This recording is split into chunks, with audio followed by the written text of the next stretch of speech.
Ambition Africa, c'est d'abord une formidable organisation pour réunir 1200 entrepreneurs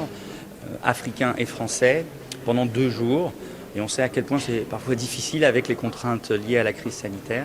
Et donc c'est un bonheur de voir le succès d'abord de ces 2 jours de travail qui viseront à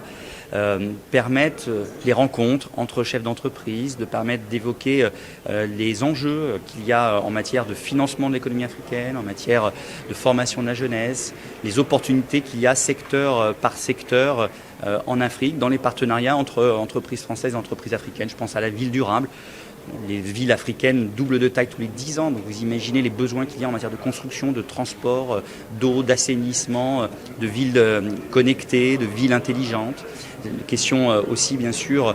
d'énergie, le secteur de la santé, avec notamment, on le sait, des enjeux en matière de vaccination, le secteur de l'agriculture pour permettre à tous en Afrique d'avoir accès à l'alimentation, à une alimentation de qualité, mais aussi à bâtir des chaînes de valeur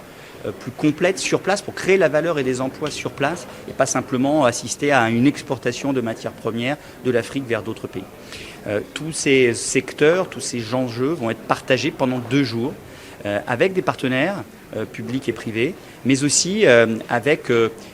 d'abord et avant tout des entrepreneurs français et africains qui ont envie de travailler ensemble, qui ont envie de renouveler la relation qu'il y a entre l'Afrique et la France au service de création de richesses, au service de création d'emplois. L'audace, elle se traduit d'abord de pouvoir venir, par exemple, comme ça, pendant 2 jours travailler, alors même qu'il y a des contraintes Covid partout. Le fait de réfléchir à aller de l'autre côté de l'Afrique, quand on est en France, bâtir des partenariats avec des partenaires africains, prendre une forme de risque. Quand on va à l'international, on prend un certain risque, de le prendre au service de partenariats qui permettront demain d'être des relais de croissance exceptionnels pour nos entreprises françaises, avec le boom démographique qu'il y a en Afrique et tous les besoins qu'ont les Africains en matière de différents secteurs d'activité. Donc oser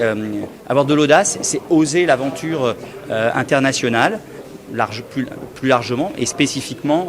d'aller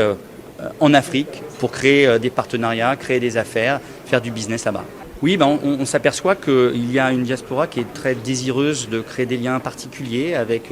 les pays dont leurs familles ou eux-mêmes sont originaires. Ils ont une très bonne connaissance évidemment de ces pays, donc ils sont des liens, des traits d'union absolument clés, absolument essentiels, qu'il faut davantage valoriser, davantage solliciter, davantage accompagner. Et c'est l'objectif de toute la Team France Export, de pouvoir spécifiquement les aider dans leur ambition, dans leur initiative, dans leur volonté de développer des relations spécifiques avec certains pays d'Afrique.